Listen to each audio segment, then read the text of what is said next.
বিসমিল্লাহির রহমানির রহিম। আসসালামু আলাইকুম।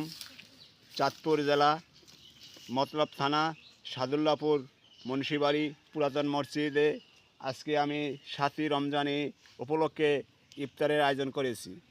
আজকে ইফতারি আয়োজন হবে সবজি, ভেজিটেবল সবজি এবং বুনা খিচুড়ি।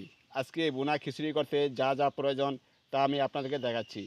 এগুলা দেখছেন আমার পাতাকপি, এখানে আছে মিষ্টি কুমড়, এদিকে আছে আলু, আরও অন্যান্য ভেজিটেবল আছে, এই টমেটো, এই পেঁয়াজ, এই ধনে পাতা, এই আদা রসুন, এই জিরা বাটা, এই লবণ এবং হলুদের পাখি, মোচের পাখি, মশলা এবং লবণ, কাঁচামরিচ, তারপরে তেল, এই মুরগির মাংস, এগুলা দিয়ে আজকে হবে বোনা খিচুড়ি। আমি যাচ্ছি ড্যাগের কাছে। এই যে ড্যাগ বসাচ্ছি, ড্যাগ বসাচ্ছি।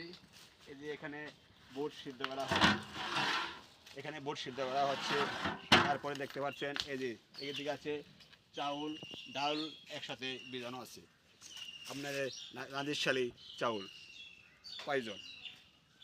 তাই আজকে আমাদের এই ইফতারি আশাটি আপনারা পূর্ণ করুন। আজকে ইফতারির আয়োজনে প্রতিপক্ষ হলেন মোহাম্মদ মনির হোসেন, আনার হোসেন, স্বপন, 3 ভাই মিলে। তাই আপনারা আমাদের ইফতারি সম্পূর্ণ হয়ে আশাটি পূর্ণ করুন। আসসালামু আলাইকুম।